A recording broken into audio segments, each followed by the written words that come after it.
Isu utama yang menjadi muatan demokrasi adalah persoalan saling menghargai ekstensi atau kebenaran.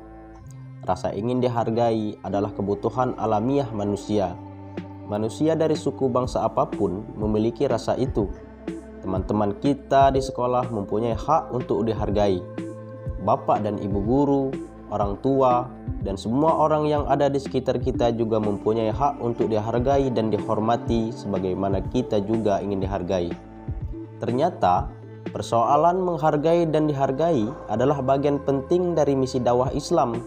Seperti yang lebih muda harus menghormati yang lebih tua. Dan yang lebih tua diperintahkan untuk menyayangi yang lebih muda. Sebagaimana Rasulullah SAW bersabda yang artinya, tidak termasuk umatku orang yang tidak menghormati yang lebih tua dan tidak mengasihi yang lebih muda dan tidak pula mengerti hak seorang yang alim. Hadis riwayat Ahmad. Demokrasi memang istilah yang lahir dari dunia barat. Tetapi jangan pernah lupa, Islam bersikap akomodatif terhadap semua yang datang dari luar, barat atau timur. Jika nilai-nilai yang diusungnya sejalan dengan nilai-nilai Islam sendiri, maka itu berarti Islami.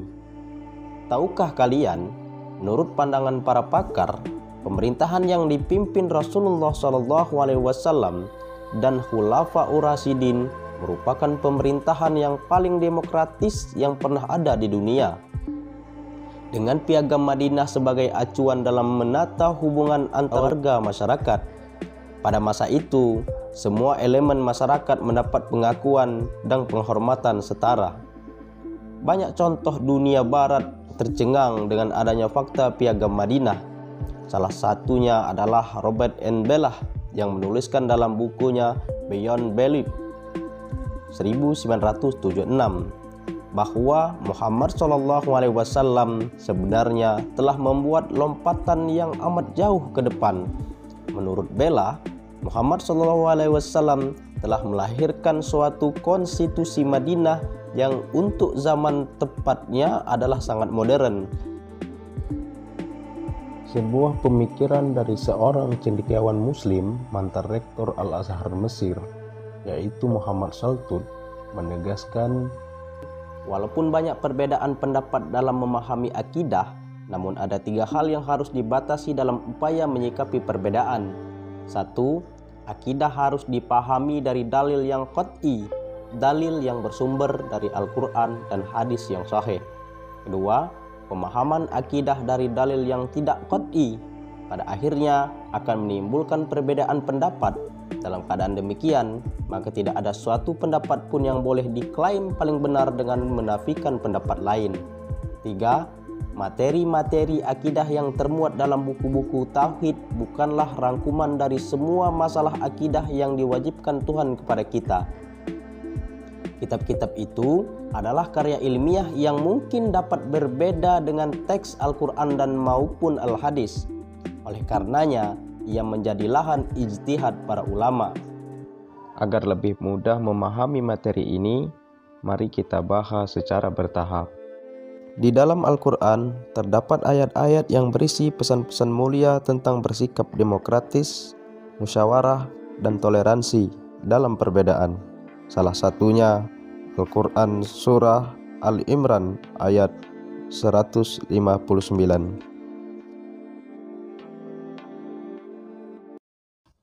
A'udzu billahi minasy syaithanir rajim. Bismillahirrahmanirrahim. Fabima rahmatan minallahi linta lahum walau kunta fazzan ghalizal qalbi lanfaddu min hawlik fa'fu anhum wastaghfir lahum wa syawirhum fil amr fa idza azamta fatawakkal 'ala Allah innallaha yuhibbul mutawakkilin.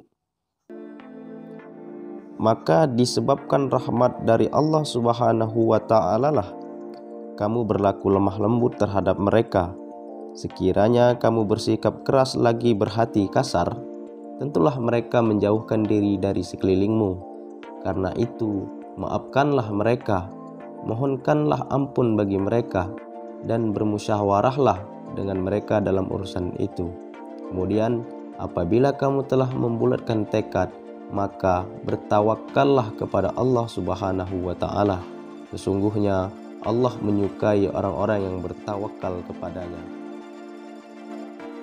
Selama ini, demokrasi diidentikan dengan syuro dalam Islam karena adanya titik persamaan di antara keduanya. Untuk melihat lebih jelas titik persamaan tersebut, perlu kita lihat jati diri masing-masing. Pertama, secara kebahasaan, demokrasi terdiri atas dua rangkaian kata, yakni demos yang berarti rakyat dan kratos yang berarti kekuasaan. Kedua, menurut bahasa, sebagaimana terdapat dalam Kamus Mu'jam Muqayyis Al-Lughah, syuro memiliki dua pengertian, yakni menampakkan dan memaparkan sesuatu atau mengambil sesuatu. Dari beberapa definisi syuro dan demokrasi di atas, dapat kita simpulkan, syuro hanya merupakan mekanisme kebebasan berekspresi dan penyaluran pendapat dengan penuh keterbukaan dan kejujuran. Hal tersebut menjadi pertanda adanya penghargaan terhadap pihak lain, sementara demokrasi menjangkau ruang lingkup yang lebih luas. Perilaku demokratis yang harus dibiasakan sebagai implementasi dari ayat Al-Quran di atas. Pertama, bersikap lemah lembut jika hendak menyampaikan pendapat, tidak berkata kasar ataupun bersikap keras kepala. Kedua, senantiasa menghargai pendapat orang lain. Ketiga, berlapang dada untuk saling memaafkan. Keempat, memohonkan ampun untuk saudara-saudara yang bersalah. Kelima, menerima keputusan bersama hasil musyawarah dengan ikhlas.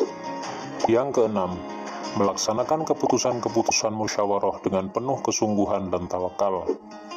Yang ketujuh, senantiasa bermusyawarah tentang hal-hal yang menyangkut kemaslahatan banyak orang.